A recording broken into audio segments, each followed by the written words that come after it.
हरे कृष्णा। राधे राधे। हम सभी साधक श्री चैतन्य महाप्रभु की चरितावली श्रवण कर रहे हैं। प्रसंग है नीलांचल में प्रभु का प्रत्यागमन।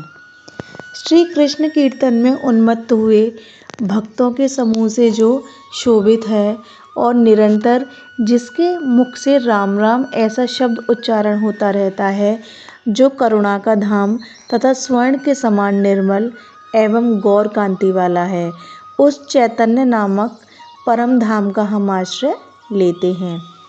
बड़ौदा से चलकर महाप्रभु अहमदाबाद आए। वहाँ पर दो बंगाली वैष्णवों से प्रभु की भेंट हुई। उनसे नवद्वीप का समाचार पाकर प्रभु की पूर्व स्मृति पुनः जागृत हो उठी। उनसे कुशल क्षेम पूछकर प्रभु ने द्वारका के लिए प्रस्थान किया। द्वारका जी के मंदिर में जाकर प्रभु आनंद में मग्न होकर नृत्य कीर्तन करने लगे।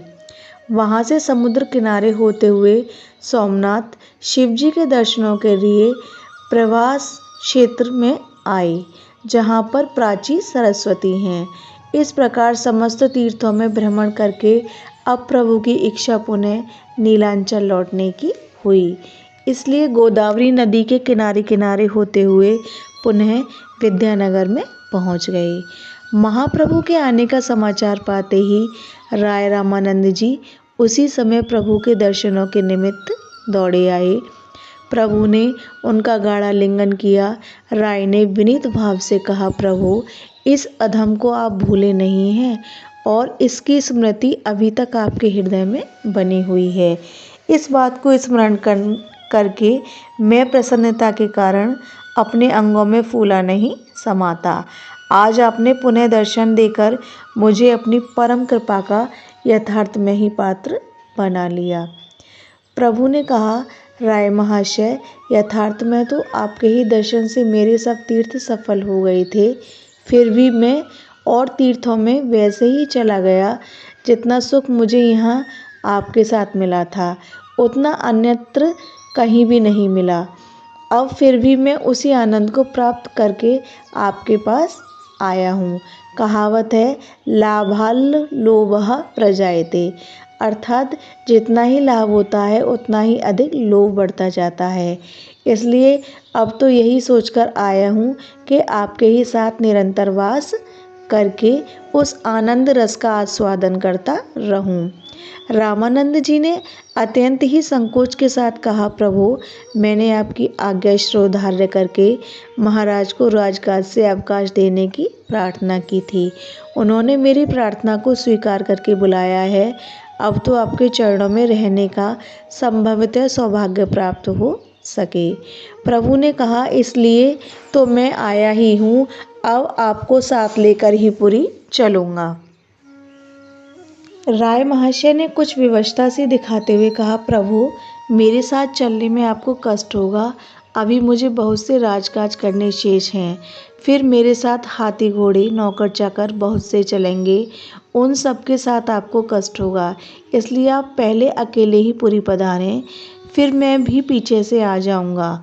प्रभु ने राय रामानंद जी की इस बात को स्वीकार किया और ये 3-4 दिन विद्यानगर में रहकर जिस रास्ते से आए थे उसी से अलालनाथ पहुंच गए। अलालनाथ पहुंचने पर प्रभु ने कृष्णदास के द्वारा नित्यानंद आदि के समीप अपने आने का समाचार भेजा। ये लोग प्रभु की प्रतीक्षा में उसी प्रकार बैठे हुए थे जिस प्रकार अंगद आदि वानर समुद्र को पार करके सीता जी की खोज के लिए गए हुए श्री हनुमान जी की प्रतीक्षा में समुद्र के किनारे बैठे थे।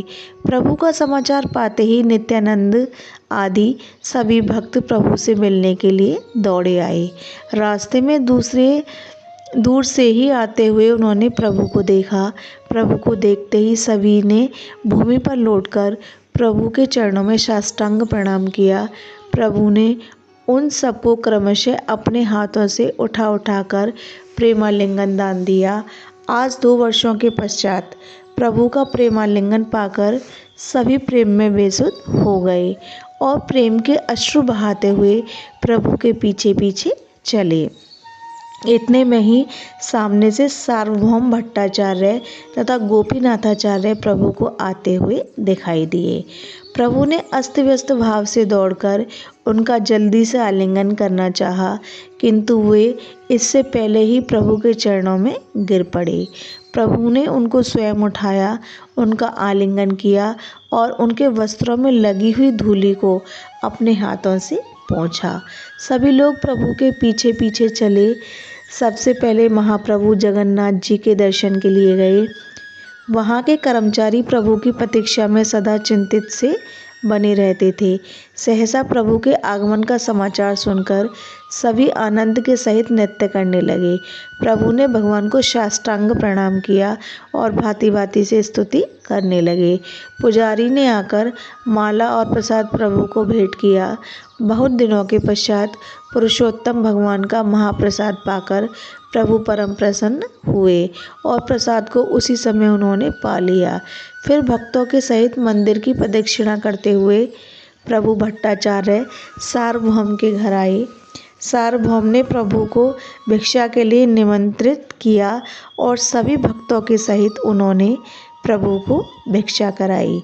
प्रभु के रहने के लिए भट्टाचार्य ने महाराज प्रतापरुद्र जी से परामर्श करके महाराज के पुरोहित काशी मिश्र के एकांत निर्जन स्थान में पहले से ही प्रबंध कर रखा था।